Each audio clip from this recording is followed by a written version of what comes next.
Hello guys, आप सभी का स्वागत है हमारी इस वीडियो में। तो आज हम शुरुआत करना चाहते हैं हिंदी की, जो हिंदी का पहला चैप्टर है, हिंदी भाषा के मुख्य तथ्य। आज हम हिंदी भाषा के मुख्य तथ्य के बारे में जानेंगे, जिससे अपने हिंदी की शुरुआत होती है। तो चलिए गाइस, वीडियो स्टार्ट करते हैं। सबसे पहले हम जानेंगे भाषा क्या है। जो मेन सबसे पहले स्टार्टिंग है हिंदी भाषा। भाषा क्या है? भाषा शब्द संस्कृत के भाष धातु से बना है, जिसका अर्थ होता है व्यक्त करना, बोलना या कहना। भाषा शब्द संस्कृत के भाष धातु से बना हुआ है, जिसका मीन्स क्या होता है? अपने किसी भी आचार विचार को बोलना, व्यक्त करना या कहना। भाषा वह साधन है जिसके द्वारा मनुष्य अपने विचार, भाव भली भांति प्रकट कर सकता है तथा दूसरों के विचार स्पष्टतः समझ सकता है। भाषा वह साधन या वह संसाधन है जिसके द्वारा मनुष्य, इंसान अपनी कोई भी बात दूसरे इंसान तक पहुंचा सकता है, दूसरे इंसान की कोई भी बात सुन सकता है, समझ सकता है, या अपने जो भी विचार हैं उन्हें अच्छी तरह से दूसरे के सामने रख सकता है तथा दूसरों के विचार स्पष्ट से समझ सकता है, और वह दूसरों के भी विचार सही से समझ सकता है कि वो क्या कहना चाहता है, क्या नहीं कहना चाहता है। सो गाइस, ये तो था भाषा क्या है। हिंदी भाषा का विकास। हिंदी भाषा का विकास कब हुआ, कैसे हुआ? हिंदी विश्व की चौथी सबसे ज़्यादा बोली जाने वाली भाषा है। ऑल वर्ल्ड के अंदर हिंदी सबसे ज़्यादा बोली जाने वाली भाषा है, जो चौथे नंबर पर आती है। पहले नंबर पर आती है मंदारिन। पहले नंबर पर मंदारिन जो चीनी भाषा है। दूसरे नंबर पर स्पेनिश भाषा। तीसरे नंबर पर इंग्लिश, जो सबसे ज़्यादा बोली जाने वाली भाषाएं हैं। हिंदी बहुरूपीय परिवार की भाषा है, जो भारत में सबसे अधिक बोली जाती है। बहुरूपीय परिवार, हिंदी बहुरूपीय परिवार की भाषा है, जो भारत में सबसे अधिक बोली जाती है। अब देखते हैं भाषा परिवार और भारत में बोलने का परसेंटेज। भारत में कौन सी भाषा, किस परिवार की भाषा कितनी बोली जाती है? बहुरूपीय यानी हिंदी। बहुरूपीय हिंदी बहुरूपीय परिवार की भाषा है। बहुरूपीय यानी हिंदी 73%, द्रविड़ 25%, संस्कृत 1.3%, चीनी तिब्बती भाषा 0.7%। तो गाइज, ये था इंडिया के अंदर भाषाओं का बोलने का परसेंटेज। अब आगे देखते हैं। भारतीय आर्य भाषा को 3 कालों में विभक्त किया गया है। भारतीय आर्य भाषा को 3 कालों में विभक्त किया गया है, वो हम आगे जानेंगे।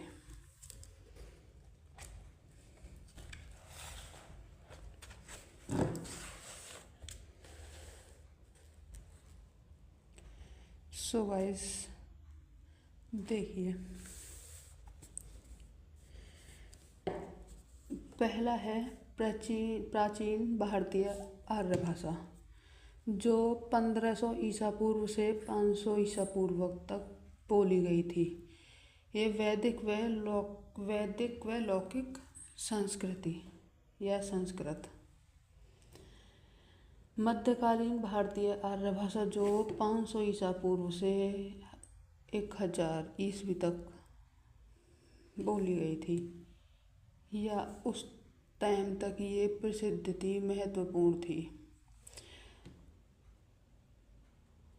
इसमें पाली, प्राकृत, अपभ्रंश ये तीनों सबसे ज़्यादा मशहूर थे। आधुनिक भारतीय आर्य भाषा जो 1000 ईस्वी से अब तक बोली जा रही है। हिंदी, हिंदीतर भाषा, बंगला, उड़िया, असमिया, मराठी, गुजराती, पंजाबी, सिंधी, ये सभी भाषाएं इनमें प्रसिद्ध हैं। सो गाइस आगे देखते हैं। सामान्यतः हिंदी भाषा के इतिहास का आरंभ अपभ्रंश से माना जाता है। हिंदी भाषा के इतिहास, हिंदी का इतिहास अपभ्रंश से स्टार्टिंग माना जाता है। तो आगे देखते हैं हिंदी का विकास क्रम। हिंदी का विकास क्रम सबसे पहले संस्कृत, संस्कृत से पाली, वैदिक संस्कृत, लौकिक संस्कृत, इसके बाद पाली, पाली के बाद प्राकृत, प्राकृत के बाद अपभ्रंश। वैसे ही सेम यहाँ पे पाली, पाली के बाद प्राकृत, उसके बाद अपभ्रंश, अपभ्रंश के बाद अवहट्ट और अवहट्ट के बाद प्रारंभिक हिंदी, यानी ये सारी भाषाएं। सो गाइस ये तो था विकास क्रम अपनी हिंदी भाषा का। ये एक भाषा, ये दूसरा, ये तीसरा, चौथा, पांचवा व छठा। अब आगे देखते हैं हिंदी भाषा का इतिहास अपभ्रंश से स्टार्ट था, तो हम अपभ्रंश से स्टार्टिंग करते हैं। अपभ्रंश भाषा का विकास 500 ईस्वी से लेकर 1000 ईस्वी के मध्य हुआ। अपभ्रंश भाषा जो है उसका विकास 500 से 1000 ईस्वी के मध्य या इसके अंतर्गत हुआ। आगे देखिए दूसरा आता है अवहट्ट। अवहट्ट अपभ्रंश शब्द का विकृत रूप है। इसे अपभ्रंश का अपभ्रंश या परावर्ती अपभ्रंश कह सकते हैं। ये अपभ्रंश से थोड़ा विकृत रूप में है, जिसे हम परावर्ती अपभ्रंश कह सकते हैं। तो गाइस आगे देखते हैं।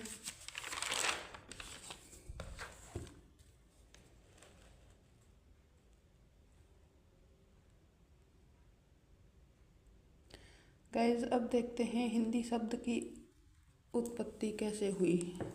हिंदी शब्द की उत्पत्ति या व्युत्पत्ति कुछ भी कह सकते हैं। हिंदी शब्द की उत्पत्ति भारत के उत्तर पश्चिम में प्रवाहमान सिंधु नदी से संबंधित है।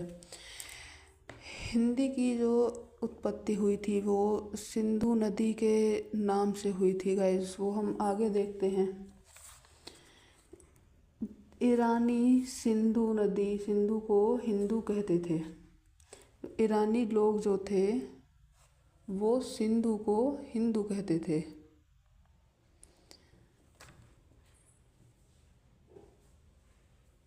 उनका हिंदू कहने का कारण भी यह था, वो सिंधु को हिंदू इसलिए कहते थे, वो से को है तथा ध को द में बोलते थे। तो से को है तथा ध को द में सिंधु यानी हिंदू। जब सिंधु को उन्होंने हिंदू बोलना चालू किया तो उसी प्रकार हिंदुओं के द्वारा बोली जाने वाली भाषा को हिंदी हिंदी का मतलब सिंधु को हिंदू बोलते थे, और हिंदुओं के द्वारा बोली जाने वाली भाषा थी हिंदी। जो हिंदुओं के द्वारा बोली जाती थी उसे बोलते थे हिंदी, इसलिए इसका नाम हिंदी पड़ा। हिंदी शब्द मूलतः फारसी का है, ना कि हिंदी भाषा का। हिंदी जो शब्द है वो फारसी भाषा का शब्द है, ना कि हिंदी का। तो चलिए आगे देखते हैं। अब सबसे पहले आते हैं हम ब्रज भाषा पर। ब्रज भाषा क्या है? हिंदी के मध्यकाल में मध्य देश की महान भाषा परंपरा के उत्तरदायित्व का पूरा निर्वाह ब्रज भाषा ने किया। ब्रजभाषा जो थी वो भारत के मध्य में बोली जाती थी, यानी जो भारत के मध्य में जो प्रदेश हैं उनमें बोले जाने भाषा ब्रजभाषा थी। यह अपने समय की परिनिष्ठित व उच्च कोटि की साहित्यिक भाषा थी। यह एक उच्च कोटि की साहित्यिक भाषा जिसमें साहित्य लिखे जाते हैं वह भाषा थी। इसमें बहुत कवियों ने अपने साहित्य को लिखा व प्रसिद्ध किया। तो चलिए इससे आगे देखते हैं अवधी। अवधी को साहित्यिक भाषा के रूप में प्रतिष्ठित करने का श्रेय सूफी प्रेम मार्गी कवियों को है। अवधी को साहित्य भाषा के रूप में प्रतिष्ठित करने का, बढ़ावा देने का श्रेय सूफी प्रेम मार्गी कवियों को जाता है। अवधी को राम भक्त कवियों ने अपनी अभिव्यक्ति का माध्यम बनाया, विशेषकर तुलसीदास ने। अवधी भाषा जो थी वो अवध, यानी जो श्री राम थे वो अवध के थे और अवध की भाषा को अवधी बोला जाता था। तो इसलिए राम भक्त कवियों ने अपनी अभिव्यक्ति का माध्यम बनाया, किसको? अवधी भाषा को। अवधी यानी अवध की भाषा को, और विशेषकर तुलसीदास ने, क्योंकि तुलसीदास ने अपनी रामायण अवधी भाषा में ही लिखी थी। पहले संस्कृत में थी लेकिन उसका उच्चारण अवधी भाषा में किया था। खड़ी बोली, आगे देखते हैं खड़ी बोली। खड़ी बोली क्या है? मध्यकाल में खड़ी बोली का मुख्य केंद्र उत्तर से बदलकर दक्कन में हो गया। मध्यकाल में जो खड़ी बोली है उसका क्षेत्र या केंद्र या एरिया, जो कुछ बोलना है वो बोल सकते हैं, उसे बदलकर उत्तर से बदलकर दक्कन में हो गया। इस प्रकार मध्यकाल में खड़ी बोली के दो रूप हो गए, उत्तरी हिंदी व दक्कनी हिंदी। आगे देखते हैं गाइस, उत्तरी हिंदी व दक्कनी हिंदी, ये याद रखना है।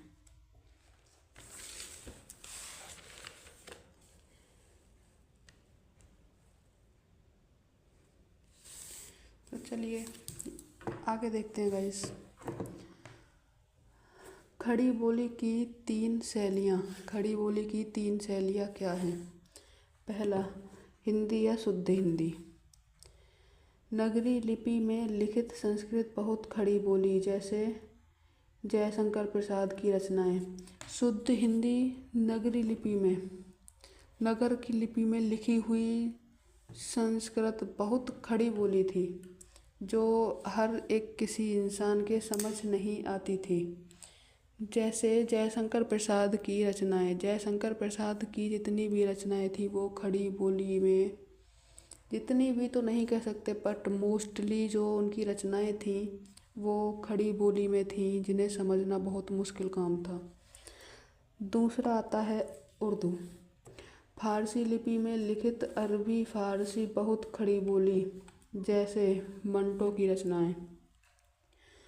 उर्दू फारसी लिपि में लिखित अरबी फारसी बहुत खड़ी बोली, ये भी आम लोगों के समझ नहीं आती थी, इसलिए इन्हें भी खड़ी बोली के अंदर लिया गया है। हिंदुस्तानी। हिंदी उर्दू का मिश्रित रूप व आम जन द्वारा प्रयुक्त, जैसे प्रेमचंद की रचनाएं। क्या प्रेमचंद की कहानी या प्रेमचंद की रचनाएं तो आपने 10th 12th इनमें भी बहुत पढ़ी होंगी। तो प्रेमचंद जी की जितनी भी रचनाएं थी वो हिंदी व उर्दू में मिश्रित रूप में रहती थी, यानी वो आम जनता के भी समझ में आ जाती थी, आम लोग भी उन्हें आराम से पढ़ सकते थे। तो गाइस आगे देखते हैं। स्वतंत्रता संग्राम के दौरान हिंदी का राष्ट्रभाषा के रूप में विकास।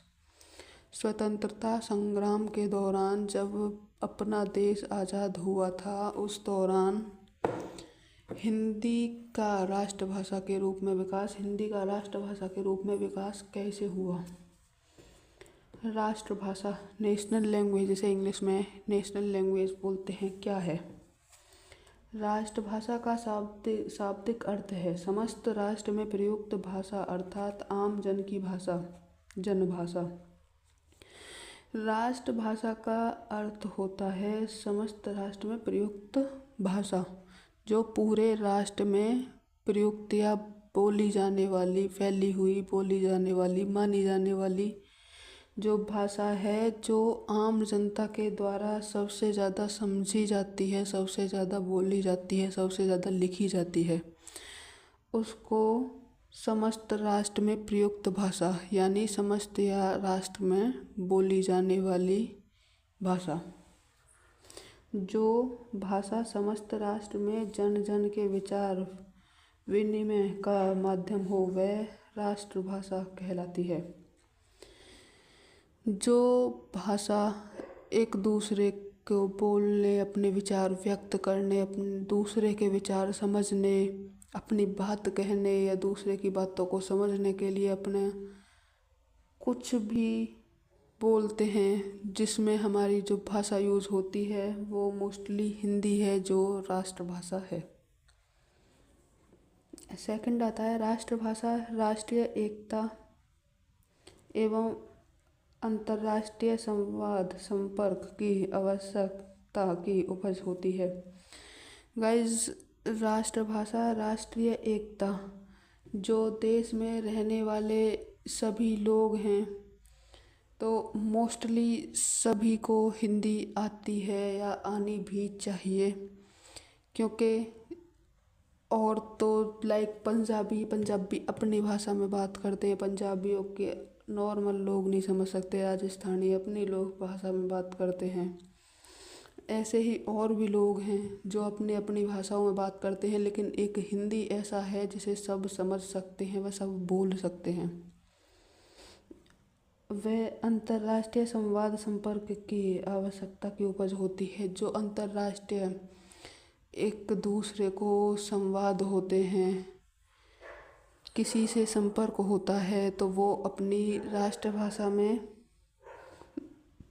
होता है, उसके बाद वो ट्रांसलेट करके उसे अपनी राष्ट्रभाषा में समझते हैं। अगर कोई लीडर इधर आके, कोई विदेशी लीडर इधर आएगा और वो इधर आके स्पीच देगा, वो अपनी राष्ट्रभाषा में स्पीच देगा, हम उसे ट्रांसलेट कराएंगे, फिर उसके बाद वो हम अपनी राष्ट्रभाषा यानी हिंदी में उसे समझेंगे।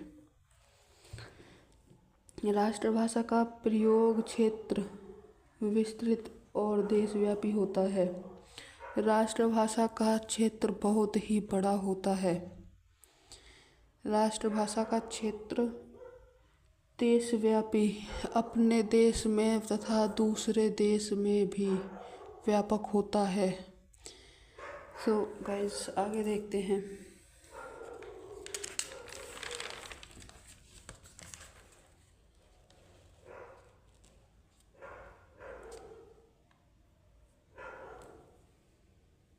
गाइस, आज की वीडियो में यहीं तक, हम इससे आगे डिस्कशन आगे वीडियो में करेंगे, क्योंकि वीडियो बहुत ही लंबा हो जाएगा।